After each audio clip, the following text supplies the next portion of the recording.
ఇది మొదటి విడత మాత్రమే. 1,00,000 వరకు మొదటి విడతలో 100% లక్ష లోపల ఉన్న రైతులకు 100% రుణ విముక్తి కలిగించినము. 0 నుంచి 1,00,000 రూపాయల వరకు ఉన్న ప్రతి రైతుకు ఈరోజు రుణ విముక్తి జరుగుతుంది. రెండవ విడత 0 నుంచి 1,50,000 వరకు ఉన్న లక్షలాది మంది రైతులకు రెండవ విడత 100% రుణమాఫీ చేస్తాము. మూడవ విడత 0 నుంచి 2 లక్షల వరకు ఉన్న రైతులకు 100% రుణ విముక్తి చేస్తాము. 3 విడతలలో 31,000 కోట్ల రూపాయలు ఆగస్టు నెల పూర్తి కాకముందే మీ ఖాతాలలో నగదు చేసి ఎలాంటి నిబంధనలు లేకుండా కొంతమంది రైతు రుణమాఫీకి రేషన్ కార్డు కావాలని అడుగుతుంది ప్రభుత్వాన్ని అపోహలు సృష్టిస్తున్నారు. లక్షలాది మంది రైతులు రైతు వేదికలలో ఎక్కడైతే హాజరైనరో రేషన్ కార్డు కుటుంబాన్ని గుర్తించడానికి మాత్రమే, రైతు రుణమాఫీ చేయడానికి రేషన్ కార్డు ప్రాతిపదిక కాదు. రైతు రుణమాఫీ చేయడానికి ప్రాతిపదిక మీకు భూమి ఉండాలి, భూమికి పాస్బుక్ ఉండాలి. పాస్బుక్ బ్యాంకులో పెట్టి మీరు రుణం తెచ్చుకుంటే, రైతు రుణం తెచ్చుకుంటే ఆ రుణాన్ని మాఫీ చేస్తాము. రుణమాఫీకి కొలబద్ద పాస్ పుస్తకమే తప్ప రేషన్ కార్డు కాదు. గ్రామాలలో ఉన్న మీ మిగతా రైతులందరూ కూడా కొంతమంది దొంగలు ఏదైనా దొంగ మాటలు చెప్తే నమ్మొద్దు అని చెప్పి స్పష్టంగా వాళ్ళకు ఒక అవగాహన కల్పించండి.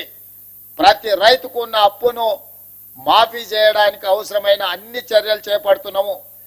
ఏదైనా సాంకేతిక లోపం వస్తే మీ సంబంధిత బ్యాంకు అధికారి దగ్గరికి వెళ్ళండి, వాళ్ళు సంపూర్ణంగా సహకరిస్తారు.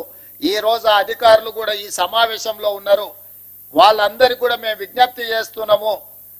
విద్య పూర్తిగా రాని వాళ్ళు, సాంకేతిక నైపుణ్యం లేని రైతులు ఏదైనా చిన్న చిన్న తప్పిదాల వల్ల మీ కంప్యూటరీకరణలో ఏదైనా సమస్య వస్తే రైతులను కూర్చోబెట్టి ఆ రైతులకు ఒక అవగాహన కల్పించి ఆ రైతులకు రుణమాఫీ ఏ విధంగా పూర్తి చేయాలనో వాళ్ళకు అవగాహన కల్పించండి అని చెప్పి మేము బ్యాంక్ అధికారులను విజ్ఞప్తి చేయడం జరిగింది.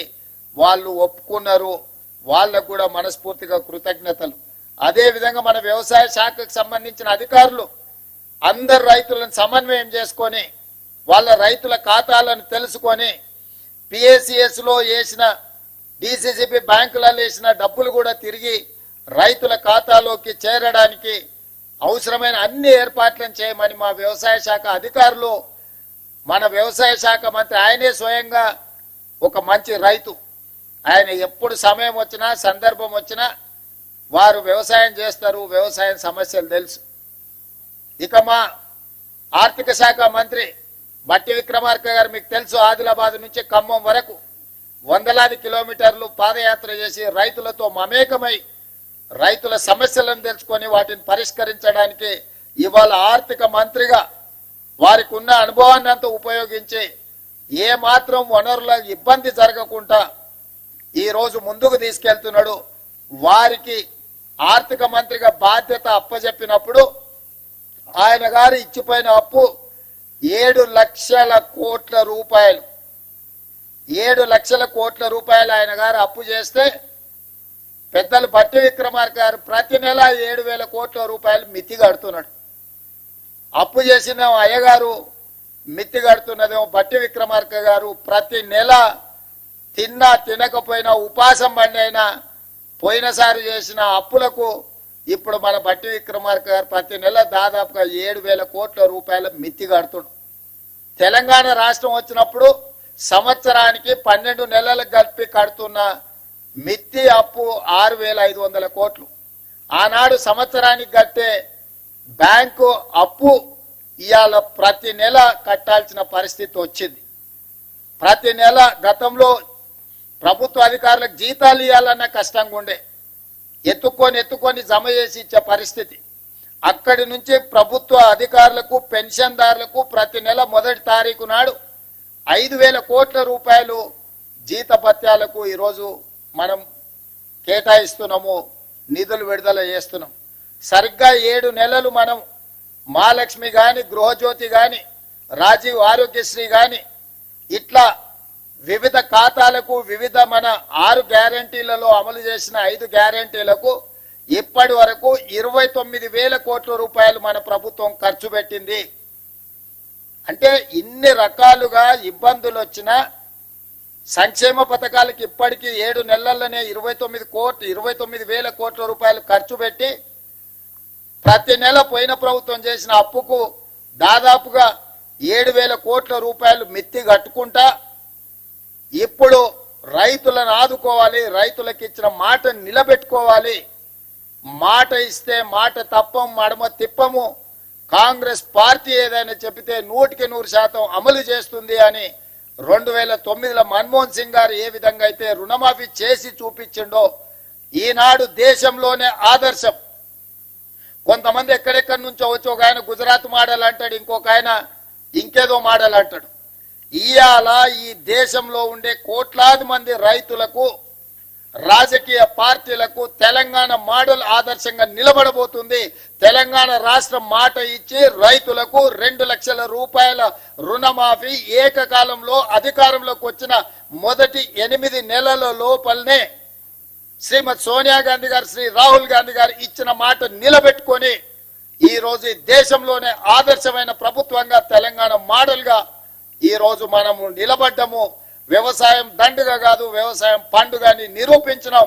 రైతుల కోసమే ఈ ప్రభుత్వం ఉన్నది, రైతును రాజును చేయడమే ఈ ప్రభుత్వం యొక్క లక్ష్యం. ఇది ప్రజా ప్రభుత్వం అని చెప్పి ఈనాడు మనం నిరూపించుకున్నాం. ఇవాళ దేశంలోనే మనం తలెత్తుకునే విధంగా ఈ కార్యక్రమం ఉండబోతుంది. మీ అందరి సహకారం ఉండాలి. ఆనాడు సవాళ్లు విసిరిన వాళ్ళకి నా విజ్ఞప్తి ఒకటే, మిమ్మల్ని రాజీనామా చేయమని మేము అడగం, ఎందుకంటే మీరు ఎట్లాగో పారిపోతారు మాకు తెలుసు. కాకపోతే ఇప్పటికైనా కాంగ్రెస్ మాట ఇస్తే మాట నిలబెట్టుకుంటది.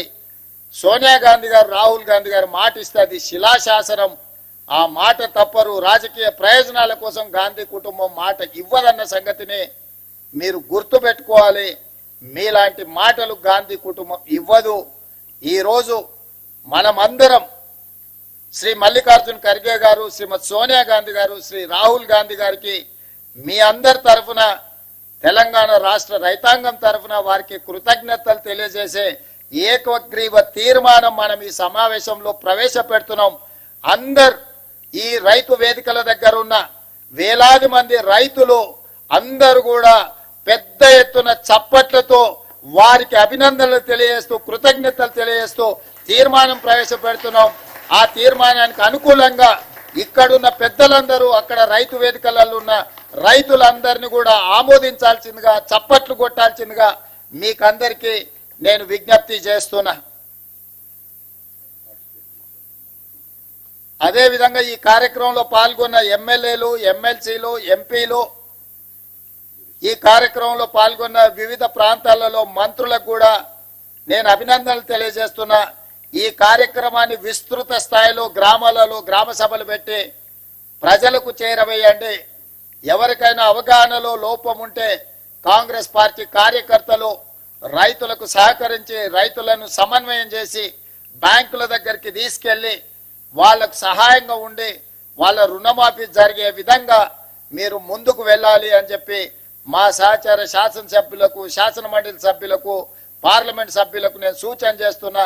ఇంకొక మాట, ఎల్లయ్య గారు చెప్పినట్టుగా వారి సూచన మేరకు ఈ నెలాఖరులో శ్రీ రాహుల్ గాంధీ గారిని ఒక గొప్ప బహిరంగ సభ, అభినందన సభ, కృతజ్ఞత సభ వరంగల్లో ఏర్పాటు చేసుకుందాం.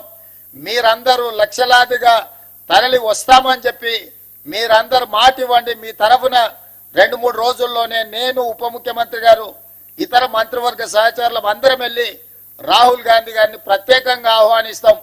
ఏ వరంగల్ మైదానంలో, ఏ వరంగల్ గడ్డ మీద తెలంగాణ రైతాంగానికి మాట ఇచ్చినమో మాట నిలబెట్టుకున్న సందర్భంగా రాహుల్ గాంధీ గారిని ఆహ్వానించి మనం సంబరాలు చేసుకుందామని చెప్పి ఈ వేదిక ద్వారా రాష్ట్రంలో ఉన్న లక్షలాది మంది రైతులకు విజ్ఞప్తి చేస్తున్న మీ అందరి తరఫున రాహుల్ గాంధీ గారికి ఆహ్వానం పలకడానికి నాకు అనుమతి ఇవ్వండి అని మిమ్మల్ని అందరిని అడుగుతూ, దీనికి కూడా మీరందరు చప్పట్ల ద్వారా ఆమోదం ఇవ్వాల్సిందిగా కోరుకుంటున్నాను. మీకు అందరికీ మనస్ఫూర్తిగా ధన్యవాదాలు, కృతజ్ఞతలు మిత్రులారా. అందరికీ నమస్కారం. ఇప్పుడు ఆపరేషన్ లేకుండానే మోకాళ్లకు ప్లాస్మా ట్రీట్మెంట్. మీ ఆర్థోపెడిక్ సమస్యలన్నిటికీ రోబోటిక్ టెక్నాలజీ ద్వారా తక్కువ ఖర్చుతో శాశ్వత పరిష్కారం. Free consultation. ప్రతి ట్రీట్మెంట్ పై 20% డిస్కౌంట్. ఈ ఆఫర్ కొద్ది రోజులు మాత్రమే. త్వరపడండి. V9 hospitals 9281465842.